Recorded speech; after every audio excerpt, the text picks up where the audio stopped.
Okay, we've got this bike in to be serviced and we're going to check the hubs. We'll do the front wheel first. So I can feel that this front axle is a bit loose, but there's no way of finding out whether it's worn or worn out without taking it apart. So I'll take the front skewer out and we'll pull the axle out and inspect it. If it's okay, we'll put it back together. We'll just put some grease in there and put it back together. If it's not okay, we'll replace bearings. We have a cone and a lock nut.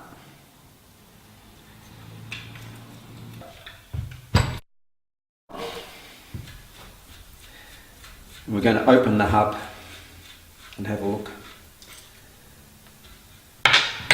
The vise is essential for a lot of these operations.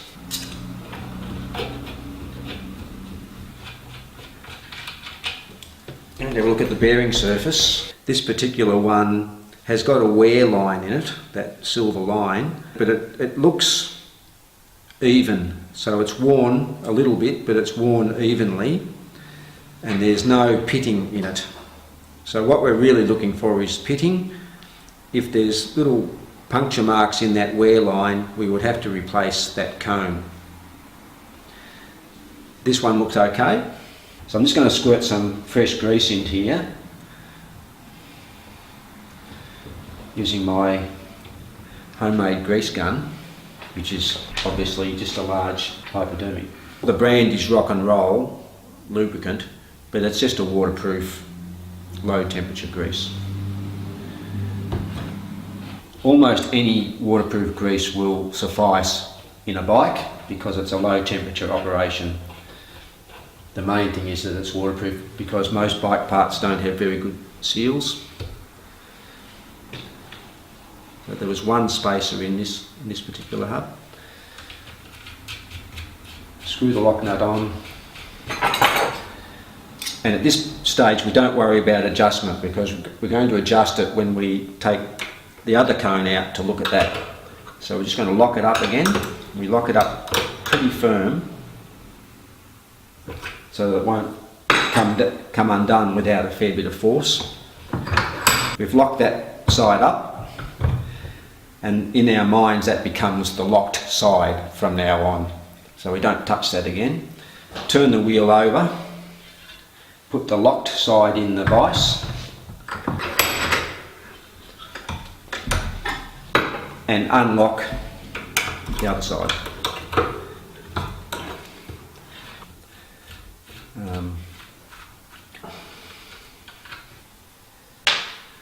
There's a spacer, same as on the other side,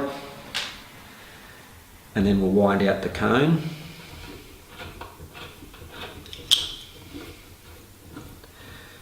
I was able to feel when I took the wheel out of the bike that it wasn't gritty. It was a tiny bit loose, but it wasn't gritty. If it was gritty, we couldn't just squirt new grease in like we're doing now. We would have to disassemble it and clean it because it would mean there's dirt in it. But in this particular case, I'm just going on experience that it's okay just to squirt some grease into it. Bearing in mind we're trying to keep the time component down and the cost to the customer within reason. So we're having a look at the second cone now, and even the grease in there doesn't seem to have been affected by water. It's still the colour of whatever grease it is, which is sort of a browny colour. If it's been affected by water, we would also have to think about replacing the bearings and completely rebuilding it. So I'm now looking at the wear line again. There's no obvious pitting, 15 or 20 years old, and it's probably a miracle that these front cones are okay. I'm just going to squirt some grease into the second side.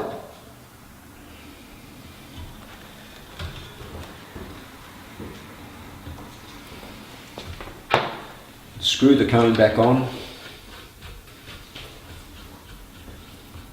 You can wear gloves during all these operations if you need to or want to.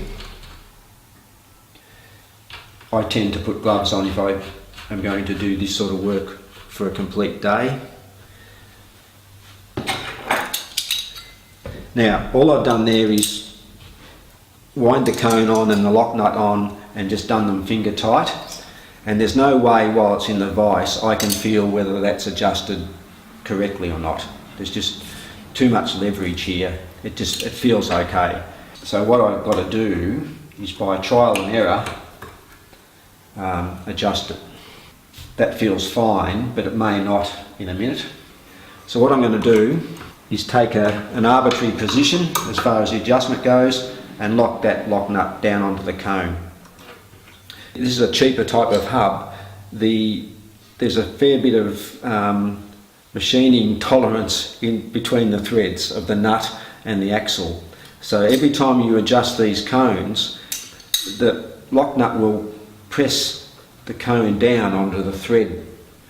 And the only way we can feel it is to take it out of the vise, unfortunately, and do this. It feels too tight, but it does feel smooth. So that tells me that the bearings are in fact okay. And it's only just a little bit too tight. So we have to put it back in the vise. Bearing in mind that we're calling this the locked side. So we can use that to work off because it won't come unlocked. And we're going to unlock this side and do all the adjustments from this side. So we have to back it off just a little bit. We need to leave a little bit of pressure on there for preload so that it won't rattle itself to bits once you start riding, particularly with a cheaper hub. With a very expensive hub, like a Shimano Dura-Ace for instance, you don't need preload on them because they are perfect.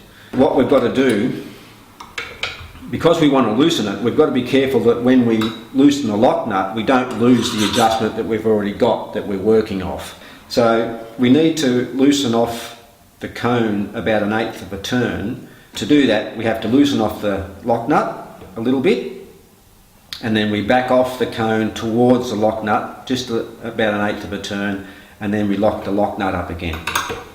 So I'm not letting this move once I start locking it up. We then have to take it out of the vise again, and you may have to do this several times. The more experience you get, the less you have to do it, but it is more than a one-step process. And I'm feeling it now, and it feels perfect. And then we can even give it a spin like this. And I'm just holding that with 2 fingers, and the wheel's just moving under its own momentum. I only gave it the tiniest of spins and it keeps spinning. It is adjusted perfectly, and you can see the wheel just keeps spinning. There's no tight spots in it. If there was, it would rip the axle out of my fingertips. It's only after you've done lots of hubs that you do get enough experience to realise when to stop, or when to persevere and try and make it better. So that's good. The springs on the skewers on the front and back wheel, they're not entirely necessary. You can use the skewers without the springs. A lot of people worry about not having the springs there if they lose one. All they do is make the skewer open evenly on each side.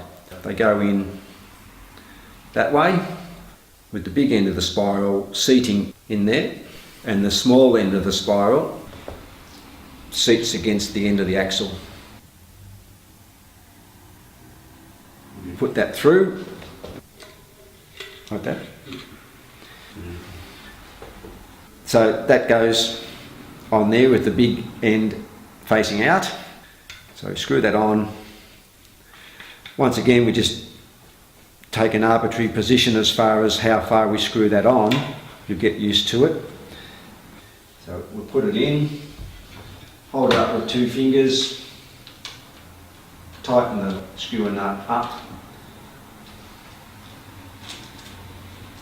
As we're tightening the skewer nut up, we open and close the handle on the other side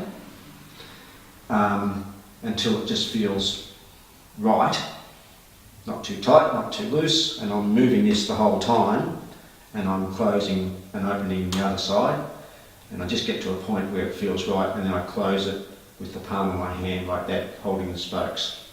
Once again, it's something you get very used to quickly, and it's just so.